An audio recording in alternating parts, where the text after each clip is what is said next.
Hi, I'm Cronin, and welcome to the tutorial for speedrunning Dynamite Headdy. Okay, so, let's check it out. Now, first of all, I just have to say the timing rules for this game involve you starting your timer on the first input that Headdy has, which is going to be actually coming up right here. It's as soon as he lands on this ground right here. Like that, timer begins. And I'm going to be using this video just to help me out because it has a bunch of the stuff that we're going to be looking at. But the part where you end the timer is going to be on the last hit on Dark Demon. Or actually, it's going to be a little after that. It's going to be 7 seconds about after Dark Demon dies. That will be when Headdy stops moving. And that goes for the Japanese version as well. Now, the Japanese version has a lot more text to go through. There'll be windows that pop up with text, and you have to press start to clear them, or you can press, any input button to scroll the text through the different windows, but that's slower. Anyway, there's some windows after the boss in the Japanese version. You don't need to worry about that. Just for both versions, end the timer when Headdy stops moving. So when he starts moving and when he stops moving for the entire game. That's the window for timing it.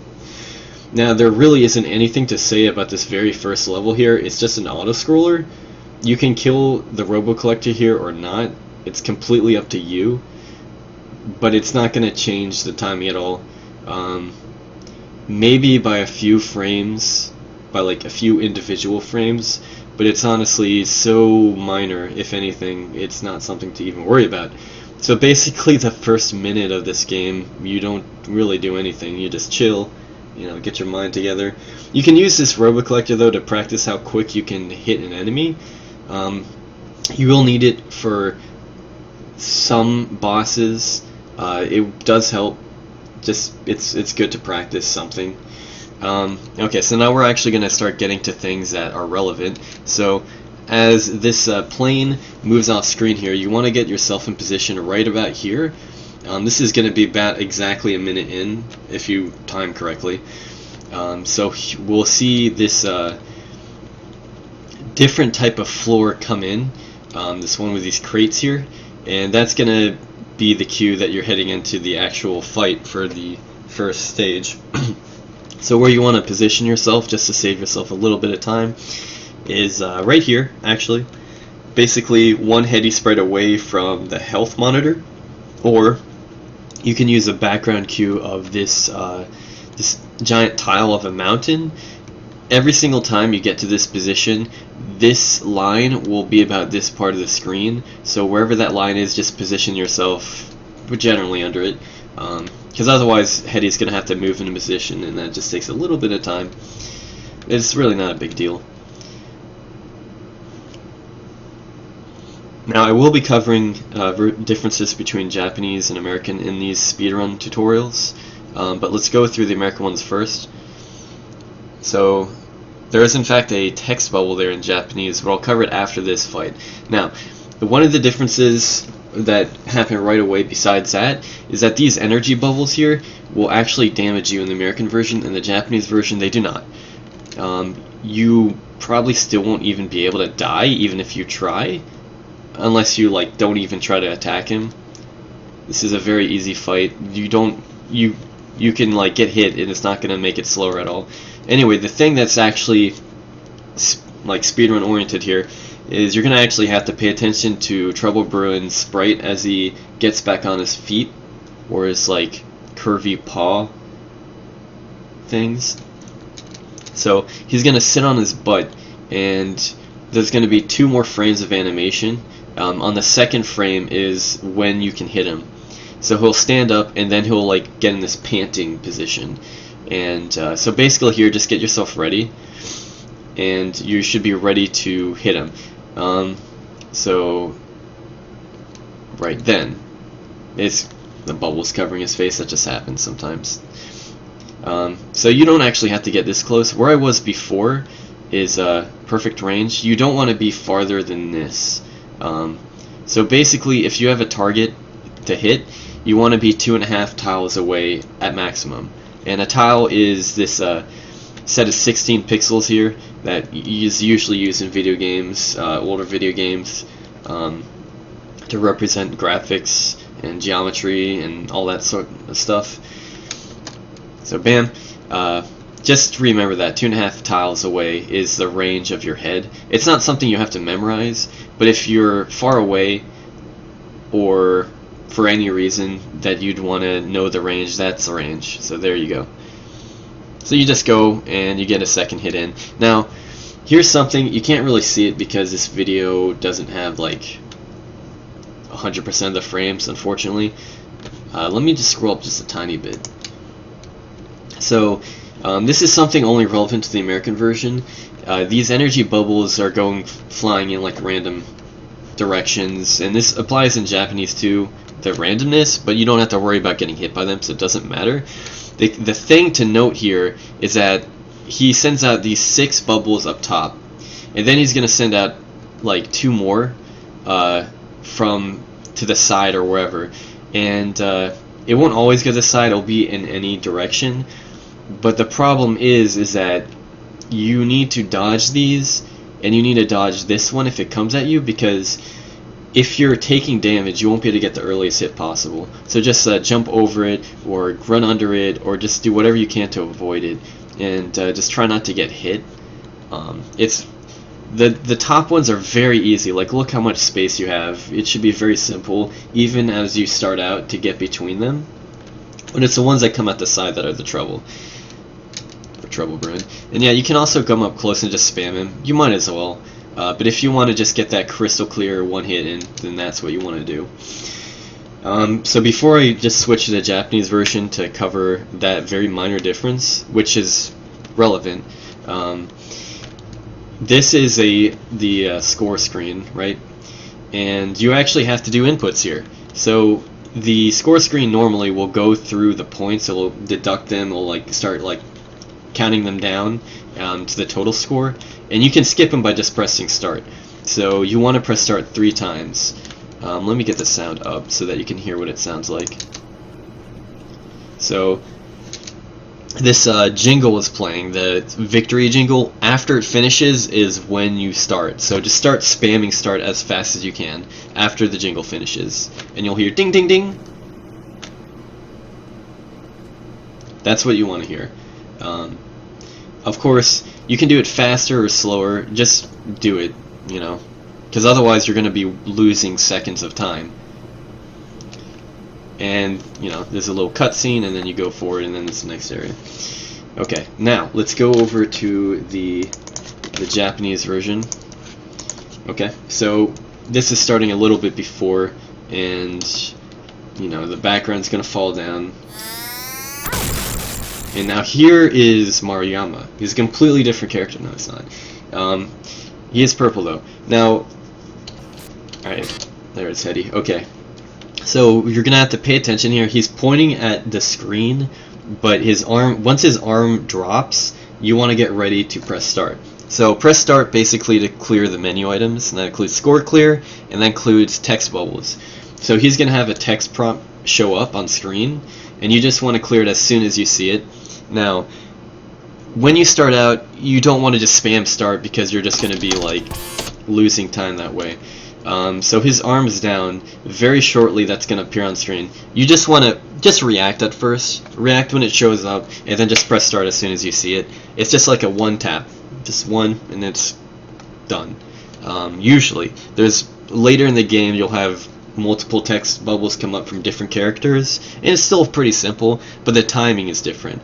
And I have to mention this for the Japanese version because it's important to know when they show up, just so that you're primed for it and that you can hit them right as soon as they show up.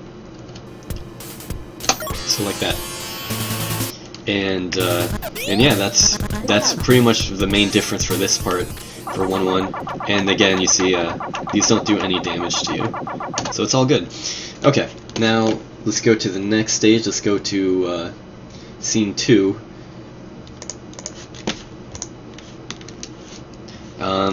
First of all, 2-1 does nothing to do here. Just hold right. I don't even know why I'm showing this part. It's so simple. You can technically go in there, but you're just gonna waste a lot of time, like minutes. Don't do that. I don't know why you would. There's no reason to do. Now, here's 2-2. This is basically where the speedrun actually begins. Oh, by the way, I didn't mention, I should probably mention times, but I'm gonna forget. It doesn't really matter for you. Just work on your own timer. So this is usually when you finish 1-1, it's gonna be about 2:16, 2:17. It's not gonna be 2:15. 2:16.7 is pretty much where I was set. It might be more like 2:16.5. It doesn't matter, but it's gonna be about 2:16. Okay. And once you're here is going to be about like 2:30 and 2:2. So basically 2.5 minutes is when you actually start getting to the game. This game is kind of weird with stuff. It's going to go back and forth a little bit between like parts where you wait and parts where you have a bunch of action. Whatever. You'll figure out what to do with that time, I'm sure. There's this so this part. Here we go. You can jump over that enemy. You can hit it. Doesn't matter. Here, you want to actually upshoot twice. I'm going to assume you guys are like you understand this game enough to know what Hangman is and how basic movement works. Otherwise, you should probably play the game first. But here, you're going to want to grab him up twice. One to bring the platform down, another time to get pulled up on it. And then you can just hold right from here. There is a little trick where you can actually slingshot off him and go far to the right very fast. And it's the fastest movement in the game, in fact. It looks really cool. I'm not going to bother explaining it because I don't understand it yet. If I could ever get it down perfectly, I will definitely share that, but as of yet, it's pretty much task-only material. It's very cool though, but don't try to do it unless you're crazy. It's not as simple as I'm just saying. You look at the task and you'll get a sense of what I'm going for. But anyway, so there is like that type of slingshot, but there's another type of mechanic with Hangman that you probably don't know, even if you did play it. And I'll just show it here, then I'll explain it. So usually when you grab Hangman, you're going to be holding a direction button, and it's like it should, if you play this game, it should seem a little strange. You would normally stop and fall like here. Your movement would just dead stop and go back to the static speed, and you just go on like normal. But I moved a little farther. And it's a very simple trick. All you do is once you grab Hangman, you shoot at Hangman, just let go. Don't touch anything. Don't even touch the D-pad. The inertia from the pull will actually send you farther, and it will give you just a little bit of speed and a little bit more movement, a little bit more distance rather. So basically there, let's just scroll back just a tiny bit. So when you want to do this, so this is how you do it. From this, like there's like this tile again, you see like 1, 2, right? This like little grass tarp. You want to jump from about here, jump up straight, then just forward shoot. Just forward shoot, and then don't press anything, and it'll do that. And here you're gonna do the same thing, but it's gonna be diagonal. This is a little bit trickier to get right. And I didn't get the full movement. You can actually go all the way up here, but it can also make you go underneath the platform. So this isn't something you really need to learn right away. It's just a neat little speed boost. Now what you should learn is how to damage boost through this enemy. And damage boosting is used a few times in this game, not too often though. Because otherwise you're going to have to kill him or just get knocked back and then walk forward him. But what you do is you jump right about here, and then turn the opposite direction, and you'll be deboosted backwards. So that's how it works in this game. Every time you take damage, you'll get sent backwards from where you're facing. So just keep that in mind for deboosting. Right? So that's what it would look like. You might get a jump, you might just get a little hop, doesn't matter. 3 shots knocks a baseball over. Getting the 500 points doesn't matter. You can jump over the enemy, it's easier to kill him, safer rather. Here's another Hangman. You can do that little, I'm just going to call it a slingshot, though it's not really the thing I have in mind, but you might as well, you don't need to call it whatever, but, so, that sent me there. I think this was before I was really getting to used to it, but it can send you right up to this guy here. And another upshoot, and if the task actually is able to connect these two hangmen, like you hit it, jump, hit it, and then go over here. Again, don't worry about the task too much. Some of the tasks can be humanly done, and I'll cover that later, but other parts of it are much harder, and it's very doubtful that a human can pull it off. Here, you don't need to grab this, but grabbing it doesn't hurt. It doesn't change anything at all. Now here, this is actually going to be a difference, not between versions, Japanese and American, but between your level of familiarity with this speedrun. So I'll start with a faster approach first, and then I'll cover the safer approach. Basically, faster is a superhead, slower is a hammerhead. So yeah, I'll show it too. So you grab Superman. He's flying. He'll take you right to the end. What am I saying? You grab Superhead right here, and like I said before, about 2 tiles is 2 to 2.5 is your range. So basically, at this bush, you can grab Headcase. So you grab it. You jump early, and the reason for this is that if you jump into this wall right here, it's not gonna just be like a normal wall where you just slide down. You might get stuck on it, and you'll miss this platform, which is receding into the wall. So what you want to do is jump early, jump on this floor as soon as you can, jump up, upshoot, and here just run through. If you have hammer, you're going to need to kill these feet, because one of them will probably stomp on you, and then you'll just fall, bonking these walls. Now as you're falling, you can start getting hits on the cage here. So you want to do down diagonal shots, okay? So down, jump, and down.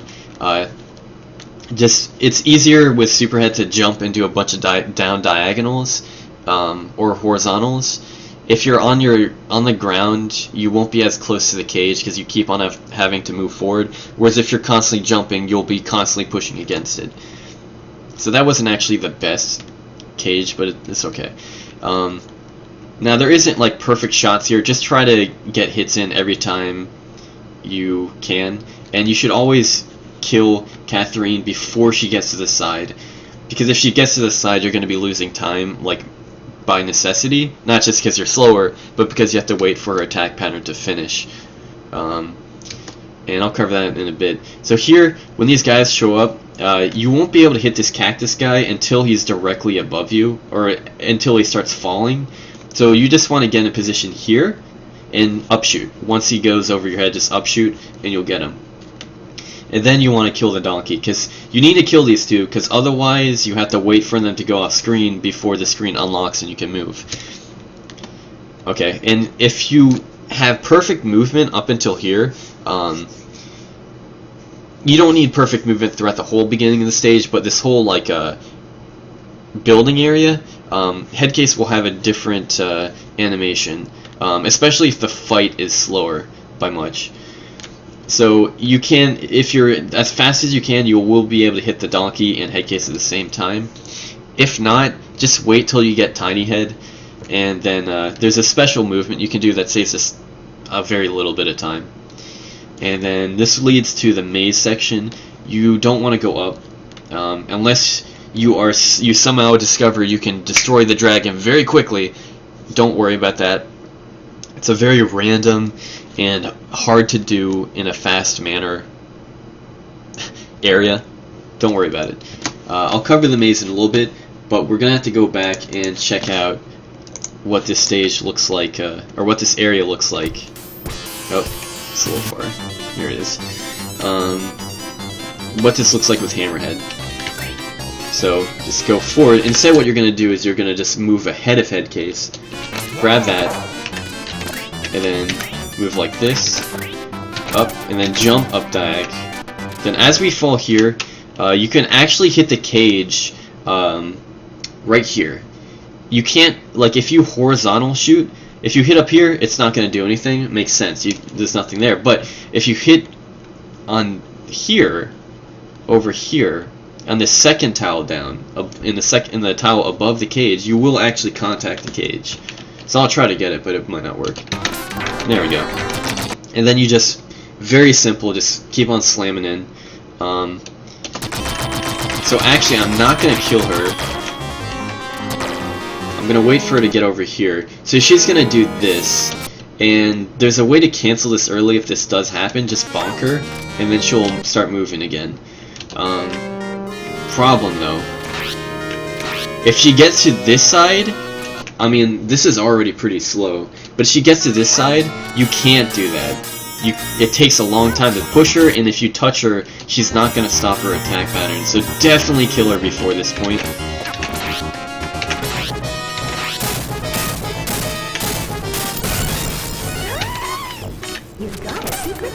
Okay, so I'll show how this is when... Alright, so after sleep, you're going to have Tiny Head here on this head case. So what you want to do is you want to... This isn't like necessary, you can just grab it and go, but this is what I do. So I'm going to hit it, and then before Heady's head hits head case, I turn right and jump and start the movement. I'm a little bit slow here because I'm already in tiny form, but you can move as a big Heady, normal Heady, while his head's still in movement. So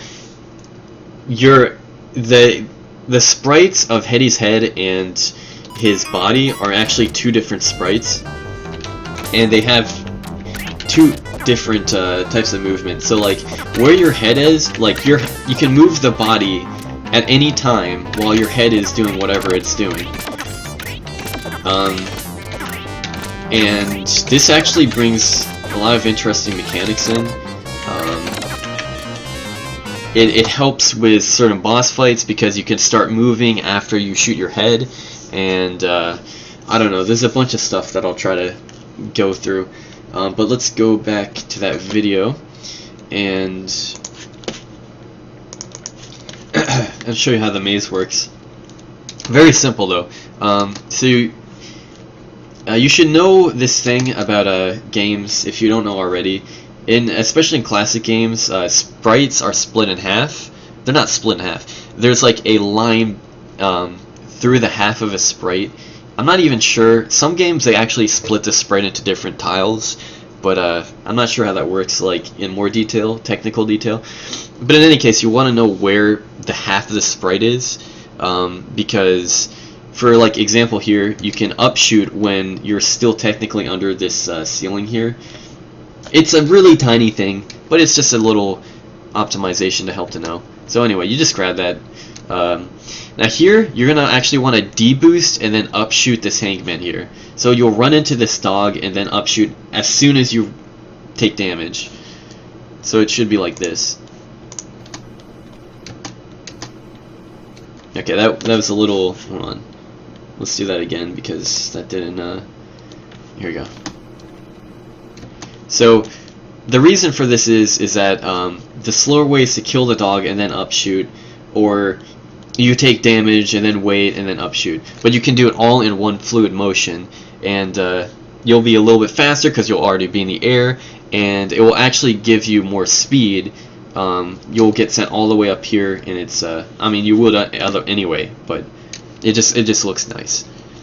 So you'll actually still have invincibility frames or iframes. You can just run through that, and then as you jump up here, you want to hit that dog, and then just keep on moving. So where you want to go here is you actually want to fall down and take a left. This is a secret path. You could go this way. You don't want to go where the soldier is. That's just going to be slower. The other way you can do is go through this dog and through this this hangman and this way. There is a little tiny thing I actually forgot that I'll explain a little bit. Sorry, I'll explain. It's relevant to this maze portion, but here you're just going to be walking through this underground part, and you'll get to here. Okay, so again, like Heady has like a middle point. The whole screen has a middle point, and Heady's a little bit to the right of the middle of the screen. You should notice my cursor as I use to point out like everything. Heady's going to be about, he should be about here. I'm jumping, but he would be about here. This is important because there's actually stairs here, or steps, and you have to jump on these steps to get out of here. I mean, it would be annoying if there's a hangman, so they just put steps there. So you actually want to jump from here. Once the screen is centered here on this tile here, you want to start jumping. Just spam jumps, and there's like 2 steps, and then you'll generally get through here. Now there is a little thing. I'm not going to bother explaining the other way. It's very simple. You just kill enemies, hang them in, and then just go forward. And this will lead to the boss. But there is another thing that I actually should bring up. A lot of detail for this beginning part. Even though really this is all really easy, I'm just like trying to explain as much as I can. Okay. Okay. Anyway. Now, I'm not sure if I can get this, but usually I get this by accident.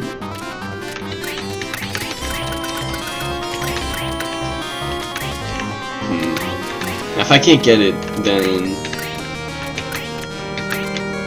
I'll just keep on going. There we go. Okay, so this, listen to that sound. Listen to that sound effect. You hear that? That sound effect is something you want to avoid. Because like if you're in that underground like secret portion and you're climbing the stairs and you start hearing this, you're gonna be like, what's that sound? What's going on? I'm holding right. Why is he not going on? It's because he's locked on the very corner, and he's, you know, he can't land on anything. But you know, the game's confused right now. It doesn't know what to do. Apparently with the dog as well. So I'm just pointing this out because this might happen. You don't know if it's like a glitch or the game's broken or anything. But it's very simple. Just let go. Just let go and then go ahead. Yeah, it's just know that's just a thing. It's a very simple thing to avoid, but just know that's a thing because that will probably happen to you if you speedrun this game a bit. Now let's go on to the boss fight. Okay, now there's, I didn't say this before, but in the Japanese version, there's going to be text bubbles on every boss fight, including the fights with Trouble Brew and / Maruyama. So every time you fight a boss, or like a big enemy, except for a few, no, every boss, I mean, but, yeah, every boss, every Trouble Brew fight, not the sub-bosses, not the other boss fights that don't have health. Which is quite a few, but all the bosses are actual characters. Trouble Bruin / Maruyama is an actual character. They will talk to you, and whatever. It's just to let you know. So there's going to be 2 of those on this fight, and I'll point that out after I point out how the fight works. So this will happen, and then this cutscene, and you want to already be holding right as this boss drops in. And, okay, so you're going to want to do a bunch of damage. You want to actually get 12 hits in before Mad Dog jumps up off screen. And, yeah, like, this makes sense, you know, you want to get as much health in as fast as possible. But the thing is that there's a certain amount of damage you can do when he drops back down before he drops back up again. And the biggest time waste is when he jumps up off screen and drops back down. So you want to kill him as fast as possible to avoid these kind of like mini cutscenes, say, these animations. Okay, so that's like, you know, the general theory about that. But what you're going to want to do is you're going to want to run upright, and you're going to want to jump on basically this like green orb here. I don't know what you call that, the hip? The hip of the dog? There's probably another name for that. Anyway, you want to jump from the hip, and you want to jump from the second half of the hip, right? So from here, you want to jump and then diagonal shoot. Now his weakness is his tail. You can hit objects that are off screen. This isn't used too much in this game, in the speed game. But you can do it here, and it's important here. You can get 4 hits while he's not moving. So this is what it will look like. So you see I'm like rolling around here. I'm moving back in position and jumping and then shooting and then moving back and doing that. So like I was saying before, Heady's body movement is separate from his head movement. They aren't attached. Just think of it, it's just like normal. You can move on almost any time in the game, but your shot is static. You shoot it, it comes back. But the plus side to that is if you're damaged, you can shoot your head in any position. Right?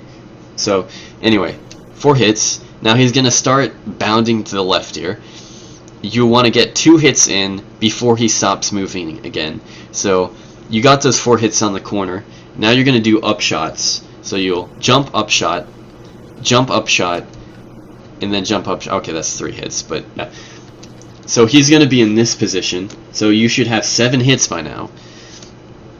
And the timing on these hits are a little weird. So the first hit is going to be normal. You'll drop. The second hit is going to be fast because his tail is going to drop down. So what that means is you want to be, it's like before you jump shot, like it goes like jump shot. Now you want to do jump shot. You want to upshoot as soon as you can. You don't even need to jump really. You can actually just do it from the ground. The problem is with that is if you upshoot from the ground for this hit here, for just this hit, your head is going to return slower. Whereas here, it's going to come back faster because your body's already in the air. So, you know, we got those shooting mechanics going on. Don't worry about it too much. This hit in particular, like, you should get down the corner hits first when he's not moving. It's difficult to get the hits as he's bouncing around, as he's like jumping to the left. But this hit right here is one of the hardest hits to get. And then the next hit, you're going to actually jump up and hit. And it's going to be late. You saw that his tail moved down, and I just completely missed that, right? You can technically get it in if you're absolutely perfect, but it's safer to do this. So it's going to be that, and then one more as he like crouches down to jump back up. Okay, a bunch of explaining. So that's 4 corner hits, 3 movement hits, 3 bouncing hits, and then 4 more hits on the wagging tail. Okay, so and on the wagging tail, it's 1 normal, 1 fast, 1 slow, and then 1 normal. And it seems like the last normal one won't hit, but because its tail moves towards your head, it pretty much does the damage for you. So let me just show that one more time.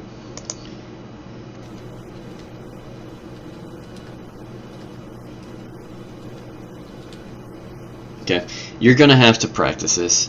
Another thing is you want to start moving as soon as you got that last hit, the 12th hit. You don't want to wait because you want to get hammer as soon as you can. So remember the range I was talking about earlier? Get in position and then shoot for that hammer. You want it as fast as you can because Mad Dog's going to drop pretty much immediately. So jump to the left and then upshoot. Or just run to the left and upshoot. You want to get these 3 hits with a hammerhead as fast as you can. 2, 3. Now if you missed even one of the hits on the first 12, you're going to have to hit him a 4th time with a hammerhead. And every, hammer does 2 damage, so if you miss 2 hits, you got another one, and so on. And if you just wait too long, he's going to jump off screen, and then you're going to have to start worrying about the rest of the fight. You don't want to worry about the rest of the fight. This is the easiest boss in the game, aside from Trouble Brewing at the beginning, so practice it. It's a very simple fight, honestly. Once you get the hits in for this, like, you never have to worry about this fight ever again, unless you're going for like a task kill, which literally gives you, like, you get 2 hammer attacks at the end. Doesn't really matter. Okay, I'm here. Let's go back here. Okay. I didn't know how else to freeze it without pausing. Actually, how can you pause the game without pausing the game? Alright, so Maruyama here is going to just roll into position and then start blabbing. Getting a little tired. So you see this like window here with a moon staring at you? Maybe you never noticed it before. That's the moon. It's not here. Those aren't the moon, man. That's just part of the architecture. That's the moon, and he's just staring at us.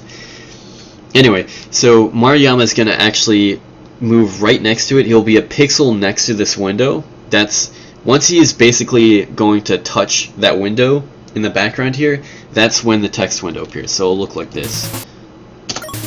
Okay. And there's one more coming up. So if you remember, Mad Dog, or Bounty Bounty in Japanese, drops down, slams him into the ground, and the next text window is going to show up after the last bunch of explosions disappear. So another sound cue for this is there's going to be a resounding explosion effect, and it'll like echo 5 times. It'll go like, and on the 5th one, on the 5th echo, the 5th time you hear like the I don't know, the loudness of it, that's when the text window appears. Don't worry about this amount of detail, but this one is a little tricky to get. So it'll look like this. Okay, so let me show that again. So 1,